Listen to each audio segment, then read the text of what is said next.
لیکن میرا مفتی صاحب سوال وہی ہے نوید عباسی صاحب کہ یہ جو چلیں تھوڑا سا اگر بات کو آگے بھی بڑھاتے ہیں، یہ کس طرح سے حساب کتاب والا سلسلہ جو ہے وہ مسلمانوں کے ساتھ ہوتا ہے یا باقی جو مذاہب کے لوگ ہیں، یہ حساب کتاب کا سلسلہ کس طرح سے ہوتا ہے؟ نحمد صلی علی رسولہ الکریم اما بعد اعوذ باللہ من الشیطان اللعین الرجیم بسم اللہ الرحمن الرحیم کیف تکفرون باللہ کنتم امواتا فاحیاکم ثم یمیتکم ثم یحییکم ثم الیہ ترجعون۔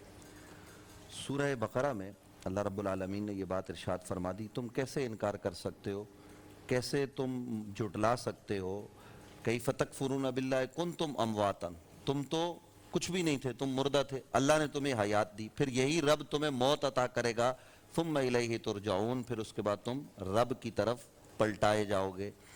تو یہ جو حیات کا سلسلہ ہے، اس سے پہلے ہم کہاں تھے، کیسے ہم ماں کے بطن میں آئے، بطن سے زندگی ہمیں ملی، اس زندگی کو گزارنے کے بعد ہم کیسے جو ہے نا وہ قبر تک پہنچیں گے، اس کے احکام ہیں۔ اور یہ مفتی صاحب نے بھی بیان کیے، شہیدی صاحب نے بھی بات کی۔ تو آپ کا جو سوال ہے میں ڈائریکٹ اسی کی طرف آتا ہوں کہ جب بندہ مر جاتا ہے تو مرنے والے کے کچھ حقوق ہیں ورثاء پر، وہ کیا ہیں کہ وہ اس کے کفن دفن کا انتظام کریں گے، اس پر جو ہے نا وہ جنازہ پڑھیں گے مسلمان کی حیثیت سے، اور پھر اس کو قبر میں اتار کر آ جائیں گے۔ یہ حدیث مبارکہ میں ملتی ہے کہ جب مرنے والے کو قبر میں اتارا جاتا ہے تو وہ جو اس کی قبر پر لوگ ہوتے ہیں ان کے پاؤں کی واپس پلٹتے ہوئے رگڑ کو بھی سنتا ہے جو اس کے پاؤں زمین پر لگ رہے ہوتے ہیں۔ یا رک کر ایک بات میں کروں گا کہ حدیث ہے نبی اکرم صلی اللہ علیہ وسلم کی کہ جب تم کسی کو قبر میں اتار دو تو اس کی قبر پر رکو اور رک کر اس کی قبر پر کچھ پڑھو۔ ہمارے ہاں تو اتنے رکنے کی بات کی ہے کہ جتنی دیر ایک اونٹ ذبح کر کے اللہ کے راستے میں صدقہ کیا جاتا ہے، اللہ کے راستے میں بانٹا جاتا ہے، یعنی اتنی دیر قبر پر رکنا چاہیے۔ فیصل قریشی صاحب، توجہ طلب بات یہ ہے کہ کیا آج ہم قبر میں جب اپنے عزیز رشتہ دار دوست کو اتارتے ہیں تو اس کے بعد لوگ رک کر کچھ پڑھتے ہیں؟ ایسا نہیں ہوتا، وہ قبر کے اندھیرے میں پھر فرشتے آتے ہیں۔ اچھا، فرشتے، یہی میرا سوال ہے۔ جی دیکھیں یہ ہمارا میں آپ کے سوال پہ آ رہا جی ہوں، جی میں آپ کے سوال پہ آ رہا ہوں۔ فرشتے آتے ہیں اور فرشتے قبر میں زمین کھودتے ہوئے آتے ہیں، اس کی مختلف، اگر وہ نیکوکار ہے تو اس کے پاس وہ اس کے حساب سے آئیں گے، بدکار ہے تو ڈراؤنی شکل میں آئیں گے، مختلف صورتیں۔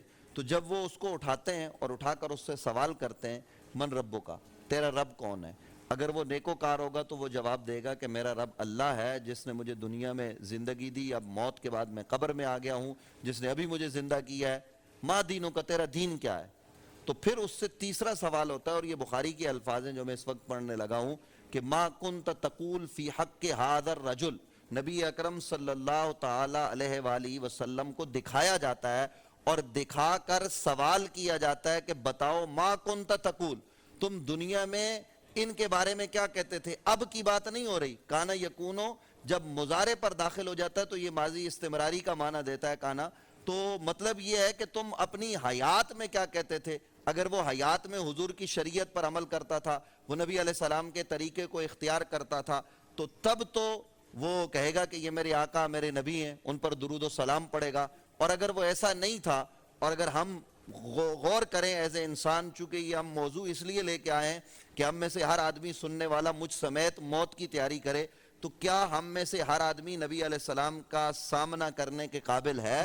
وہ نبی علیہ السلام کو اپنا چہرہ دکھا پائے گا؟ یہ تصور کر لے۔ وہ اقبال نے کہا تھا نا، یہ میرا سوال تھا ویسے جی جی کہ کیا حضور اکرم صلی اللہ علیہ وسلم یہ ہمیں اپنا محاسبہ کرنا۔ وہ اقبال نے کیا کہا؟ اقبال نے کہا تھا، وہ اس نے اشعار لکھ کر اصغر سزر ہائے من پذیر، گرمی بینی تو حسابم نہ گزیر، از نگاہ مصطفیٰ پنہا بگیر۔ وہ کیا کہہ رہا ہے اقبال؟ اقبال یہ بتا رہا ہے کہ یہ ہر آدمی کا انداز ہوتا ہے۔ کچھ لوگوں کا یہ خیال ہوگا محبت کا کہ وقت حساب وہاں نبی علیہ السلام موجود ہوں اور نبی علیہ السلام کہہ دیں گے پروردگار اس کو چھوڑ دے تو بخشا جائے گا۔ لیکن اقبال کا اپنا عشق کا انداز ہے، وہ یہ کہتا ہے کہ اے اللہ تو غنی ہے، حساب ہی نہ لے، چھوڑ دینا، اور اگر حساب لینا لازم ٹھہرے تو پھر ایک کام کرنا پروردگار، میں بندہ عاصی یہ کہتا ہوں کہ میرا حساب کتاب نبی علیہ السلام کے سامنے نہ لینا، میں اپنے نبی کا سامنا کیسے کروں گا؟ آج ہم جب کسی کے حق پر ڈاکہ ڈالتے ہیں تو کیا ہمیں یہ تصور ہوتا ہے کہ ہم رسول اللہ کا سامنا کر پائیں گے؟ اور اگر حضور نے کہہ دیا، ہم لاکھ کہتے رہیں کہ ہم امتی ہیں، اگر حضور نے کہہ دیا کہ یہ میرا نہیں ہے، کیونکہ نبی علیہ السلام کی واضح حدیث ہے کہ من غشا فلیس منا، جس نے دھوکہ کیا وہ ہم میں سے نہیں، جس نے ملاوٹ کی وہ ہم میں سے نہیں، جس نے فراڈ کیا وہ ہم میں سے نہیں. تو کیا ہم آج دھوکہ فراڈ، کیا کئی لوگ فراڈ کی حالت میں چوری کرتے ہوئے، ڈاکہ ڈالتے ہوئے مارے نہیں جاتے؟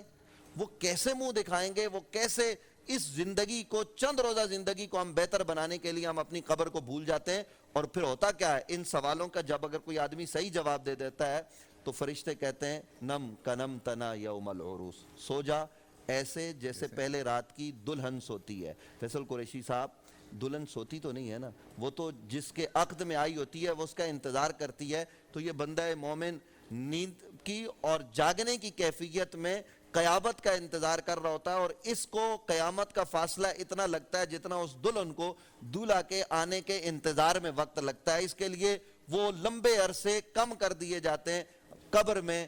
اللہ راحت و سکون عطا فرما دیتا ہے، اور اگر اس کے برعکس معاملہ ہوگا تو پھر عذاب کے دروازے کھول دیے جاتے ہیں.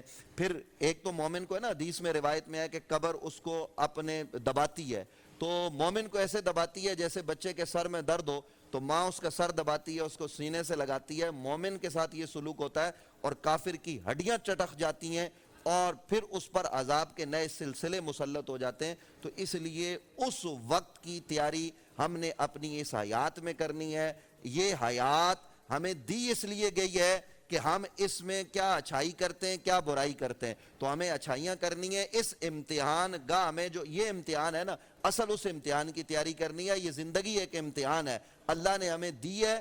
اب ہم اللہ کی مرضی کے مطابق گزاریں یا شیطان کے طریقے پر گزارنی اللہ کی مرضی کے مطابق چاہیے. اور چلتے چلتے آخری بات یہ ہے قریشی صاحب کہ ہمیں اس قبر کی فکر کرنی چاہیے. نہ ماں کام آئے گی، نہ باپ، نہ بچے، یہ سب قبر میں اتار کے آ جاتے ہیں. کوئی ساتھ نہیں جاتا. جو سب سے پیارا ہوتا ہے نا، جو کہتا ہے میں جانوں تیرے لیے اپنی جان دے دوں گا، میں مر جاؤں گا، وہ بھی پیچھے ہٹ جاتا ہے. شوہر بیوی کو اتار کے آ جاتا ہے. سارے رشتے ناتے زمین کے اوپر رہ جاتے ہیں. وہاں آپ کے ساتھ آپ کے اعمال جائیں گے، تو اس کی تیاری ہمیں کرنی چاہیے. پورا سال انتظار تھا مجھے اس رمضان میں. 30 دن 6 ٹیمز، 12 کنٹیسٹنٹس اور کیش کا پاؤں. اب گیم وہ ہوگا جسے آپ کا نہیں ہوگا. جس نے جو کرنا تھا کر لیا. لاکھوں عوام کو دینے کا ذمہ ہم نے حصہ. شور گونجے گا ہر گلی نکڑ اور دکان. رمضان لیگ بنے گی آپ کی پہچان. نعرہ لگے گا تو پارا چڑھے گا. گیم شو ایسے چلے گا. رمضان لیگ روزانہ شام 7 بجے صرف بول انٹرٹینمنٹ پر. بول انٹرٹینمنٹ کے شوز دیکھنے کے لیے ہمارے چینل کو سبسکرائب کریں اور بیل آئیکن پر کلک کرنا نہ بھولیں.